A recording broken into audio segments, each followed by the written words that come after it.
In the 1960s, China was facing a serious problem. You see, in 1949, in hopes of unifying the nation administratively and culturally, they had adopted a singular time zone for the entire vast country, instead of a universal time based on the Earth's rotation like in other countries. The idea was that everyone would be on the same time regardless of region, so you wouldn't have to adjust your schedule for the different zones. While this sounded nice, with only one time zone, there were significant discrepancies between the official time and the natural solar time, how the sun was moving throughout the sky. In extreme western regions like Kashgar, the sun could set as late as early as 3:10 p.m. according to Beijing time. As you can imagine, this significantly impacted citizens that relied on natural light for their livelihood. For example, farmers were suddenly trying to farm in the dark. It also caused challenges for coordinating meetings and transportation across regions, especially for businesses with operations spanning the country.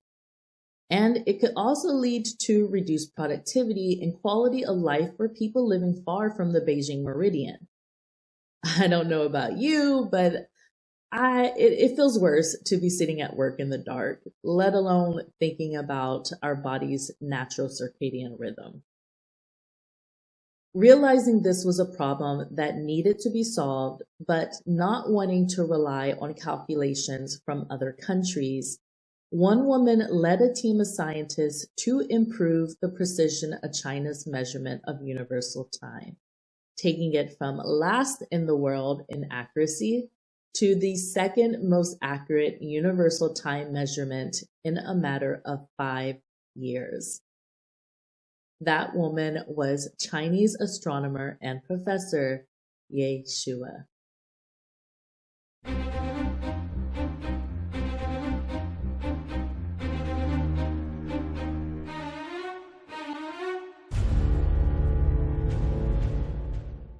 Hi guys, welcome to my channel, Women in History. You can call me E. Here I highlight women or a woman who have made a difference in their society, their community, or have accomplished something that was very challenging. That can be for good or bad reasons. This is the second video in the Stargazer series, where we highlight women's accomplishments and contributions in the field of astronomical studies. Our woman today hails from Guangzhou, Guangdong, China, and has been recognized for achieving one of the world's most precise measurements of universal time and for establishing VLBI and satellite laser ranging techniques in China. So, without further ado, let's get into our video. Quick note, I'm probably going to sound like this, pronouncing these Chinese names. See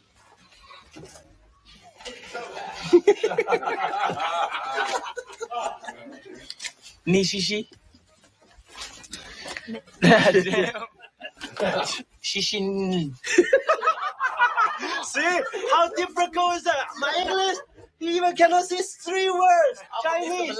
Feel free to laugh at me just like Jackie Chan laughed at Chris Tucker, because it is what it is.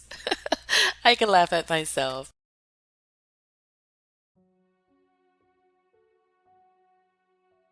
Shuhua was born on June 21, 1927 in Guangzhou, Guangdong, China, during troubled times. She did not grow up daydreaming and gazing at the stars.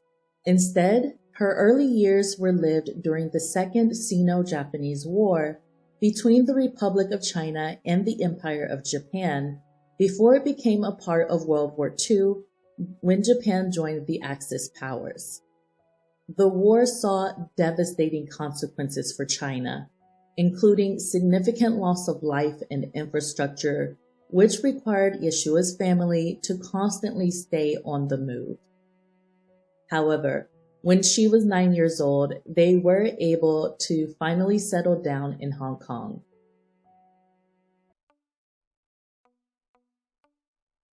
Shuhua was 18 when World War II ended. After the surrender of Japan in 1945, Sun Yat-sen University in Guangzhou resumed its admissions. Yeshua applied, initially hoping to study literature. Her father, who took a more practical approach to university study, adamantly opposed this. He was concerned about his daughter's job prospects after graduating, so he pushed her to study medicine. However, Yeshua was also not interested in medicine, but she agreed to compromise with her father by studying mathematics instead. Yeshua ended up with the highest entrance exam score of all the candidates. Now, unbeknownst to her, mathematics and astronomy were under the same department at Sun Yat-sen University. It is here that she would meet Zhu Yixin, another prominent female Chinese astronomer who had worked at various observatories in different countries and was a science researcher. It was Zhu Yixin who would influence Yeshua into changing her major from mathematics to astronomy. When I first entered university, I felt as if a door opened in front of me, Ye recalls. I was immersed in my studies, and I discovered that space was much more romantic and attractive than one could imagine. Ye returned to Hong Kong in 1949 after she graduated from the university, and it was here that she married her husband, who was also highly educated.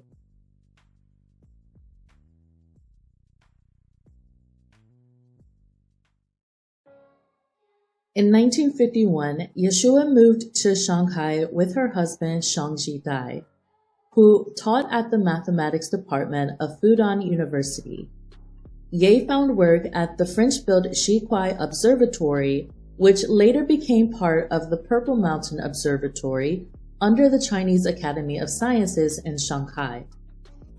In the summer of 1951, after Ye and her husband arrived in Shanghai, she was quickly recruited as the only female staff member of the Shuhua Observatory. At that time, the observatory was the only time service unit in China. The facility was very accurate between 1926 and 1933, but over time, the equipment began to lose its accuracy.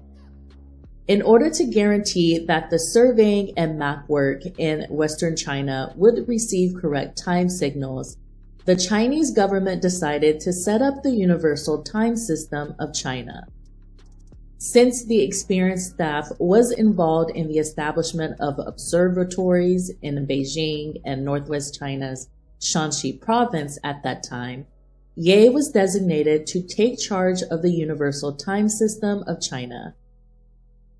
In order to find processing methods suitable for the Universal Time System, Ye carried out tests for several months and finally found a method ensuring stable observation in a few observatories. After that, the Universal Time System of China was increasingly reinforced. Since 1963, the accuracy of the Universal Time System has reached international levels. In 1965, the system passed state verification and became the time benchmark of the country. Beijing time was officially launched. The outcome showed that the accuracy of the Universal Time System of China exceeded the Soviet Standard Time System, ranking second in the world.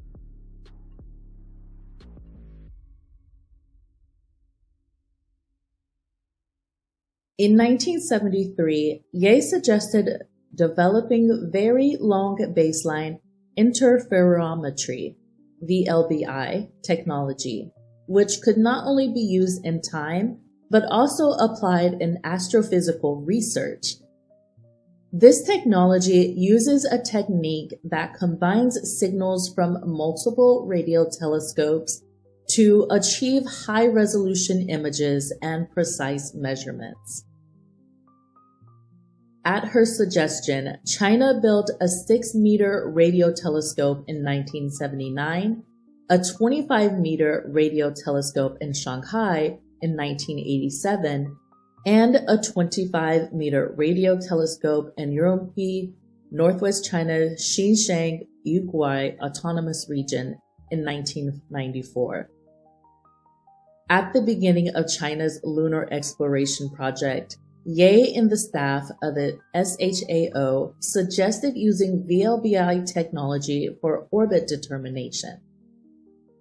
In early 2008, Ye fueled cooperation between the CAS and Shanghai to build a 65-meter radio telescope. In 2012, the telescope was completed in Shanghai, and it began playing an important role in China's deep space exploration and astronomical research.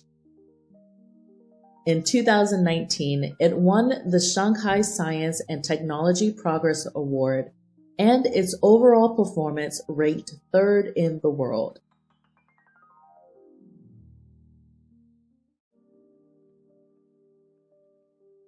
In 1994, Ye proposed the Asia-Pacific Space Geodynamics (APSG) project, and she submitted it to the International Union of Geodesy and Geophysics in the next year.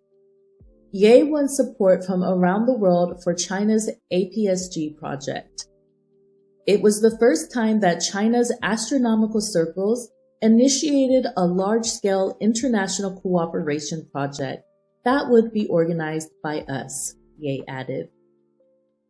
I have been working here for 68 years, but I still play my role even though I'm old. I still work at the office every day, often participating in some new projects, Ye said. Ye has contributed greatly to astronomy research. In 1980, she was elected as a CAS academician.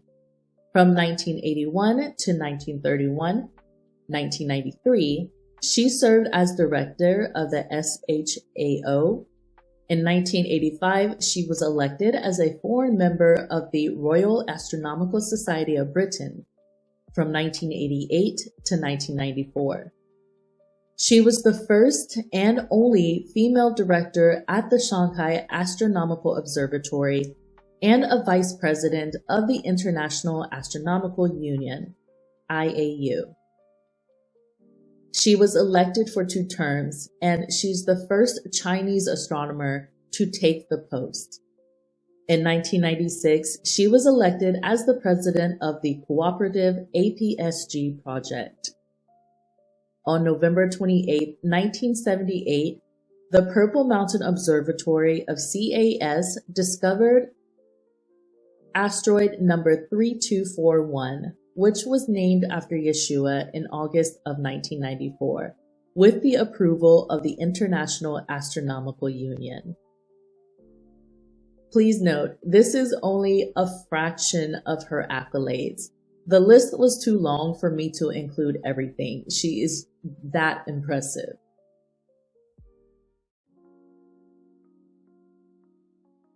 As a woman in a male-dominated field, Ye had to work harder to prove her ability.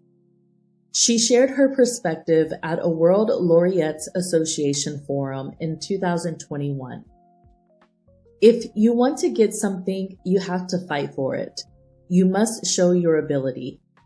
She emphasized that she and other women just want to have more equal opportunity. And for people that don't understand, that means not being biased against someone because of their gender, but choosing based on talent in many male-dominated fields.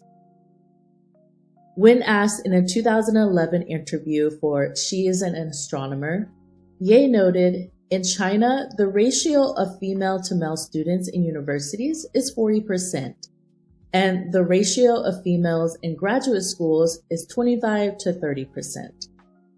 As astronomy is becoming more popular than before, I do believe we will have more women astronomers in the younger generation. Yes, they have to work harder, and they have more burdens and family responsibility, and less chance for promotion and work at present. But the situation is improving. We are very happy to have right now a female astronomer as the president of the IAU, and more women taking place as national leaders too. In a 2021 interview, she expressed a degree of guilt over the time she spent on her work and away from her family. She noted the heavy family responsibilities that often fell on women and advocated for better support to allow them to thrive professionally.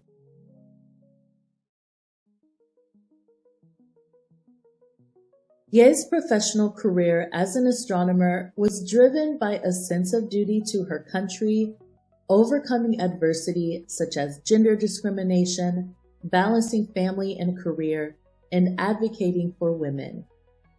She helped take China from a follower to a pacemaker in international astronomy. Ye is 98 years old as of 2025 and is still active in her field, which makes me proud to present her as our Woman in History today.